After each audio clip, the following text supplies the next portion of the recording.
Good morning 11th class. बेटा आज हम एक नई यूनिट स्टार्ट कर रहे हैं ऊष्मागतिकी, जिसको थर्मोडायनेमिक्स कहा जाता है। तो ऊष्मागतिकी जो है फिजिक्स की वो ब्रांच है जिसमें हम ऊष्मा और कार्य इन दोनों के बीच में जो रिलेशन है उसके बारे में स्टडी करते हैं। जैसे आपको पता है कि अगर कोई वस्तु है उसका हम ताप किस तरीके से बढ़ा सकते हैं, या तो हम वस्तु को गर्म करें या फिर वस्तु पर हम कार्य करें।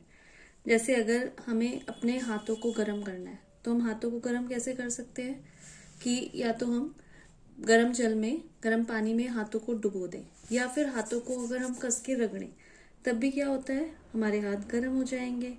इसी तरीके से अगर एक बर्तन है, बर्तन में जल हमें गर्म करना है तो हम बर्तन को गैस पे रखेंगे, जल गर्म हो जाएगा। या फिर अगर हम जो बर्तन में जल है उसको जोर से, जो मथनी होती है जिससे मक्खन बनाया जाता है, अगर हम मथनी से जोर से रगड़ेंगे तब भी वो जल क्या हो जाएगा, गर्म हो जाएगा। तो ऐसे कई एग्जाम्पल्स होते हैं जिसमें जो अगर हम वस्तु का ताप बढ़ाना चाहते हैं तो वो ताप हम वस्तु को ऊष्मा देकर भी बढ़ा सकते हैं, या फिर वस्तु पर कार्य करके भी ताप को बढ़ाया जा सकता है। इसी तरीके से अगर वस्तु का अवस्था परिवर्तन हम करना चाहते हैं, जैसे कि बर्फ से पानी बनाना है हमें, अवस्था परिवर्तन, तो या तो हम बर्फ के टुकड़े को गर्म करें, वो पानी बन जाएगा, या फिर अगर हम बर्फ के टुकड़ों को आपस में रगड़ें तो भी क्या होगा, वो पिघल जाएंगी, अवस्था में परिवर्तन हो जाता है। तो इसका मतलब ये है कि ऊष्मा से या फिर कार्य करने से, दोनों ही तरीकों से हम ताप में भी वृद्धि कर सकते हैं और अवस्था में भी परिवर्तन कर सकते हैं। पर किसी भी मेथड से हम ये नहीं पता कर सकते, किसी भी एक्सपेरिमेंट से हम ये नहीं पता कर सकते कि वस्तु के ताप में जो वृद्धि हुई है या फिर वस्तु का जो अवस्था परिवर्तन हुआ है, वो अवस्था परिवर्तन और ताप में वृद्धि जो है वस्तु को ऊष्मा देकर की गई है या फिर वस्तु पर कार्य करके की गई है। जैसे अगर गर्म पानी है या जो बर्फ से पानी बन गया है, अवस्था में परिवर्तन हो गया है, तो उस पानी को देखकर नहीं आप बता सकते कि बर्फ को गर्म करके पानी बना है या फिर बर्फ के टुकड़ों को आपस में रगड़कर पानी बना है। या फिर जैसे अगर हमारे हाथ गर्म है तो उन हाथों को टच करके आप ये नहीं बता सकते कि गर्म पानी में डुबोकर हमें हाथ गर्म हुए या फिर हाथों को रगड़कर हाथ गर्म हुए। तो किसी भी मेथड से हम ये नहीं बता सकते कि अवस्था में परिवर्तन या ताप में वृद्धि जो है वो ऊष्मा देकर हुई या फिर कार्य करने से। तो इसका मतलब ये है कि ऊष्मा जो है वो ऊर्जा का ही एक रूप है। या फिर आप ये कह सकते हो कि कार्य जो है, कार्य करने से ऊष्मा में परिवर्तित हो जाती है, ऊर्जा एक रूप से दूसरे रूप में या फिर कार्य से ऊष्मा में परिवर्तित हो जाती है। तो इसका जो फर्स्ट टॉपिक है वो यही है, कार्य तथा ऊष्मा की तुल्यता, दोनों में किस तरीके से रिलेशन है। तो इसके लिए जूल नामक एक वैज्ञानिक थे, उन्होंने बहुत एक्सपेरिमेंट किए कि इसका पता चल जाए कि कार्य और ऊष्मा में क्या तुल्यता है। तो उन्होंने ये देखा कि 4.18 गुणा 10 की घात 3 जूल कार्य करने से उतनी ही वृद्धि होती है, उतनी ही ताप में वृद्धि होती है जितना 1 किलो कैलोरी ऊष्मा देने से। इट मीन्स 1 किलो कैलोरी ऊष्मा जो है ये किसके बराबर हुई, ये बराबर हुई 4.18 गुणा 10 की घात 3 जूल। तो अगर हम किसी वस्तु पर 4.18 गुणा 10 की घात 3 जूल कार्य करते हैं तो उसके ताप में उतनी ही वृद्धि होती है अगर हम उस पदार्थ को 1 किलो कैलोरी ऊष्मा दे दें। तो ये रिलेशन आया ऊष्मा और कार्य के बीच में। 1 किलो कैलोरी बराबर 4.18 गुणा 10 की घात 3 जूल। या फिर हम इसको ये भी लिख सकते हैं कि W बराबर जो है वो हो गया JQ, जहां पर J जो है ये क्या है, J है 4.18 जूल पर कैलोरी अगर हम CGS पद्धति की बात करें, और अगर हम MKS पद्धति की बात करें तो J का मान होता है, इसको जूल नियतांक भी बोलते हैं या फिर परिवर्तन गुणक भी बोलते हैं या फिर कन्वर्जन फैक्टर भी बोलते हैं। तो एमकेएस पद्धति में होता है 4.18 इंटू 10⁻³ जूल पर किलो कैलोरी। सीजीएस में कैलोरी आता है और एमकेएस में किलो कैलोरी आता है। तो ऊष्मागतिकी में सबसे पहले कि ऊष्मागतिकी क्या होती है, फिर कार्य तथा ऊष्मा की तुल्यता। ऊष्मागतिकी के नियम भी हैं। तो आपके जो कोर्स में है वो शून्य नियम है, प्रथम नियम है और द्वितीय नियम है। तो साथ साथ मैं आपको बताऊंगी। नेक्स्ट टॉपिक है ऊष्मागतिकी चर। अब ये ऊष्मागतिकी चर क्या है? किसी भी जो ऊष्मागतिक निकाय होता है, जो थर्मोडायनेमिक सिस्टम होता है, उसको एक्सप्लेन करने के लिए जो पैरामीटर्स होते हैं, जो प्राचाल होते हैं या जो वेरिएबल्स होते हैं, उनको बोला जाता है ऊष्मागतिकी चर। और कोई भी थर्मोडायनेमिक सिस्टम जो है वो किस किस से एक्सप्लेन होता है? पी यानी कि दाब, वी यानी कि आयतन, टी यानी कि ताप। ये तीनों चीजें आपको पता है। एक नई टर्म यहाँ पर इंट्रोड्यूस हुई है, दैट इज यू। ये है आंतरिक ऊर्जा। अभी मैं आगे आपको बताऊंगी आंतरिक ऊर्जा क्या होती है। और एक और चीज है, वो है म्यू। ये आपने केमिस्ट्री में भी पढ़ा है, मोल्स की संख्या। तो ये जो पांचों चीजें हैं ये कहलाते हैं ऊष्मागतिकीय चर या फिर थर्मोडायनेमिक वेरिएबल्स या पैरामीटर्स, जिनकी हेल्प से हम किसी थर्मोडायनेमिक सिस्टम को एक्सप्लेन कर सकते हैं। नेक्स्ट टॉपिक है तापीय साम्य। तापीय साम्य क्या होता है? अगर दो अलग अलग ताप वाली वस्तुओं को एक साथ रखा जाए, जैसे एक 50 डिग्री सेल्सियस की ताप वाली है और एक 10 डिग्री सेल्सियस की ताप वाली है, तो क्या होता है कि ऊष्मा उच्च ताप से निम्न ताप वाली वस्तु की ओर प्रवाहित होती है। उच्च ताप मतलब 50 डिग्री सेल्सियस, और कहाँ प्रवाहित होगी? 10 डिग्री सेल्सियस वाली वस्तु की तरफ होगी। और कब तक होती है ये प्रवाह? तब तक होता है जब तक कि दोनों वस्तुओं का ताप एक समान नहीं हो जाता, और इस कंडीशन को क्या बोलते हैं? तापीय साम्य। तो तापीय साम्य क्या हो गया? तापीय साम्य वो अवस्था है जब ऊष्मा का प्रवाह रुक जाता है। दो वस्तुओं के बीच में जो ऊष्मा का प्रवाह हो रहा होता है वो किस वजह से हो रहा होता है? वो इस वजह से होता है कि एक वस्तु का ताप ज्यादा होता है, एक वस्तु का ताप कम होता है। तो ऊंचे ताप से कम ताप वाली वस्तु की ओर ऊष्मा का प्रवाह होता है, और तब तक होता है जब तक दोनों वस्तुओं के ताप एक समान ना हो जाए, और इस कंडीशन को कहा जाता है तापीय साम्य। और इस तापीय साम्य पर ही ऊष्मागतिकी का शून्य नियम जो है वो बेस्ड है। तो ऊष्मागतिकी का जो शून्य नियम है वो ये कहता है कि यदि दो निकाय, कोई भी दो सिस्टम जो है वो किसी तीसरे निकाय के साथ अलग अलग तापीय साम्य में हो, तो वो परस्पर भी तापीय साम्य में होंगे। इसके लिए एक डायग्राम हम बनाते हैं।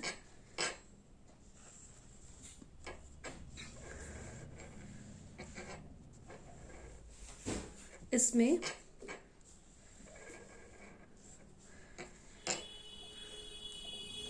ये ए वस्तु है और ये है बी वस्तु, और ये बीच में जो है ये है रुद्धोष्म दीवार।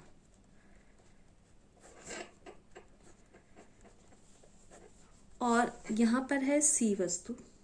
ये जो है ये है सुचालक दीवार।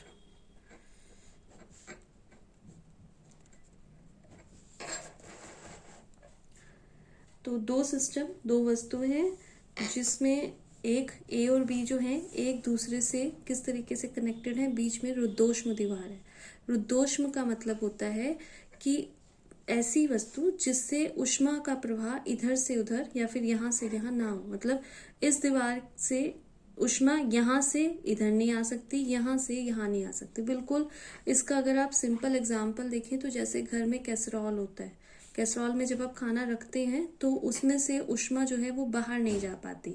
तो वो एक तरीके का किस तरीके का सिस्टम है? वो है रुद्धोष्म। ठीक है। और ये है सुचालक। सुचालक जिसमें से ऊष्मा का स्थानांतरण हो सकता है। जैसे हमारी मेटल्स जो होती हैं, जितनी जो धातुएं होती हैं वो जनरली क्या होती हैं, सुचालक होती हैं। ऊष्मा की भी सुचालक होती हैं, विद्युत की भी सुचालक होती हैं। तो ये जो है ये तो है सुचालक दीवार, और इसमें गैस है, ए सिस्टम में भी बी सिस्टम में भी, या कोई भी वस्तु है। तो ए बी के बीच में है रुद्धोष्म दीवार, और यहाँ पर जो है सी जो इनसे सेपरेट है ए और बी से, वो कैसे सेपरेट है, एक सुचालक दीवार से। अब क्योंकि सुचालक दीवार है, तीनों के ताप अलग अलग हैं, तो ऊष्मा का प्रवाह होगा, यहाँ से यहाँ भी ऊष्मा का प्रवाह होगा, यहाँ से यहाँ भी ऊष्मा का प्रवाह होगा, यहाँ से यहाँ भी ऊष्मा का प्रवाह होगा। और ये प्रवाह कब तक होते रहेंगे, जब तक ये तापीय साम्य की अवस्था में नहीं आ जाते। ए सी के साथ तापीय साम्य की अवस्था में आ जाएगा, बी सी के साथ तापीय साम्य की अवस्था में आ जाएगा।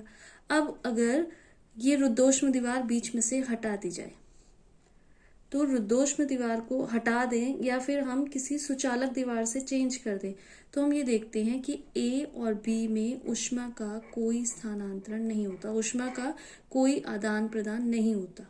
एट प्रेजेंट तो नहीं हो रहा है क्योंकि बीच में रुद्धोष्म दीवार है, पर अगर हम ये रुद्धोष्म दीवार हटाकर एक सुचालक दीवार भी लगा दें तो भी ए और बी के बीच में कोई ऊष्मा का आदान प्रदान नहीं होता। ऐसा क्यों?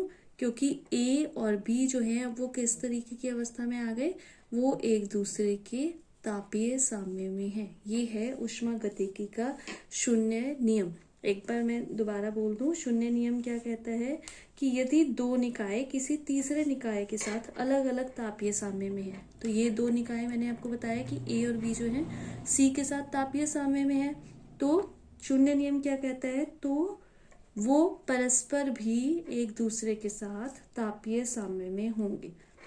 ए और बी सी के साथ क्योंकि तापीय साम्य में है, तो ए और बी आपस में भी तापीय साम्य में होंगे। ये ऊष्मागतिकी का शून्य नियम। अब ऊष्मागतिकी का जो प्रथम नियम है, प्रथम नियम के लिए आपको कोई टर्म्स पता होनी चाहिए, जैसे ऊष्मा, कार्य, आंतरिक ऊर्जा।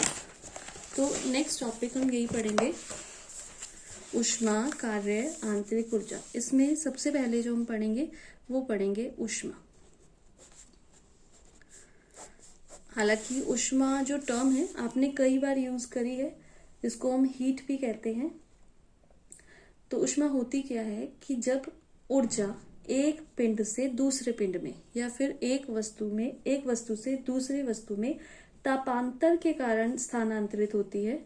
अगर ताप में अंतर है, जैसे एक 50 डिग्री सेल्सियस है एक वस्तु का ताप, दूसरी वस्तु का ताप 10 डिग्री सेल्सियस है, तो अगर तापांतर के कारण ऊर्जा स्थानांतरित हो रही है तो स्थानांतरित होने वाली ऊर्जा को क्या कहते हैं, ऊष्मा।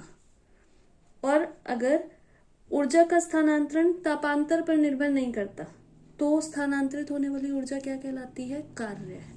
दोनों के बीच में डिफरेंस है, दोनों एक दूसरे के समरूप भी हैं ऊष्मा और कार्य, बट दोनों के बीच में डिफरेंस भी है। अगर जो ऊर्जा का स्थानांतरण है वो ताप पर निर्भर करता है, तापांतर पर निर्भर करता है, तो उसको कहा जाता है ऊष्मा। और अगर ऊर्जा का स्थानांतरण तापांतर पर निर्भर नहीं करता तो उसे कहा जाता है कार्य। जैसे एक गर्म वस्तु और एक ठंडी वस्तु जो है एक दूसरे के कांटेक्ट में रखी है, तो आपको पता है कि ऊर्जा, मैंने आपको बताया कि कहाँ से कहाँ की तरफ स्थानांतरित होती है, गर्म वस्तु से ठंडी वस्तु की ओर स्थानांतरित होती है।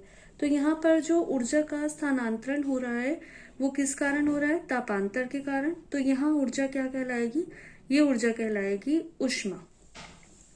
और अगर कोई व्यक्ति जो है किसी बर्तन में रखे ठंडे जल को मथनी से मथे, मथनी आपको पता ही है जैसे मक्खन जिससे निकालते हैं, तो ठंडे जल को अगर हम मथेंगे तो उस टाइम जो ऊर्जा है, क्योंकि व्यक्ति कर रहा है तो वहां व्यक्ति से ऊर्जा जल में ट्रांसफर होगी, जल थोड़ा गर्म हो जाएगा, तो इस टाइम जो स्थानांतरित ऊर्जा है वो कहलाएगी कार्य।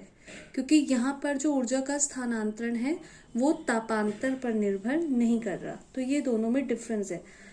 अब जो ऊष्मा, कार्य या आंतरिक ऊर्जा मैं आपको बताऊंगी, इसमें कुछ शॉर्ट नोट बताऊंगी जो आप अपने नोट्स में जरूर लिखिएगा, क्योंकि जब हम न्यूमेरिकल्स भी करेंगे तो न्यूमेरिकल्स में इन सब चीज़ों के लिए जो साइन है वो बहुत इंपॉर्टेंट है, जो हमें रखने होंगे। तो ऊष्मा के लिए जो साइन है, अगर ऊष्मा किसी सिस्टम से, सिस्टम मतलब निकाय, सिस्टम से सराउंडिंग में जा रही है, सराउंडिंग मतलब परिवेश, अगर सिस्टम से परिवेश में जा रही है तो हम ऊष्मा को लेते हैं माइनस के साइन के साथ, क्योंकि जब सिस्टम से किसी वस्तु से ऊष्मा बाहर निकलेगी, उसमें ऊष्मा में कमी हो जाएगी उस वस्तु की ऊष्मा में, तो उसको हम किस साइन के साथ लेते हैं, माइनस के साइन के साथ। और अगर ऊष्मा सराउंडिंग से सिस्टम में जा रही है, सराउंडिंग मतलब बाहर के वातावरण से किसी वस्तु में आ रही है, सिस्टम में आ रही है, तो उस टाइम उसकी ऊष्मा बढ़ जाएगी। तो यहाँ पर जो ऊष्मा हम लेंगे वो लेंगे प्लस के साइन के साथ। एक बार फिर से रिपीट करूं, अगर किसी सिस्टम से सराउंडिंग में ऊष्मा जा रही है तो ऊष्मा की कमी हो जाती है, तो हम ऊष्मा को माइनस के साइन के साथ लेते हैं। और अगर सराउंडिंग से सिस्टम में आ रही है तो ऊष्मा में वृद्धि हो जाएगी, तो हम ऊष्मा को प्लस के साइन के साथ लेंगे। अब नेक्स्ट वीडियो में हम कार्य और आंतरिक ऊर्जा के बारे में पढ़ेंगे।